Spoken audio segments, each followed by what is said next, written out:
How to change area on Doordash. Hi everybody, welcome back to our channel. In this guide, I'll show you the procedure on how can you change your area on Doordash. To change your Doordash dashing area, you simply want to navigate to Dash Now option within the app. So first thing, open the Dasher app, tap on Dash Now, and if Dash Now is available in a newer area, in the new area, a pop-up will appear confirming you want to switch your dashing location. So tap on the OK button. If Dash Now is not available, navigate to a different starting point where it is available. Then follow the step, that is tap on Dash Now, and once again you want to tap the OK button to change your dashing location.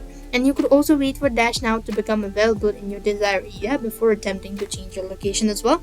And here you could go ahead and choose it on the map itself, or type in your information, and that is how you could do it. So, or you could also schedule it, and that should be able to help you out to change location on your Doordash. I hope the video was helpful. Make sure to like, share, and subscribe to our channel. Thank you for watching. See you in the next video.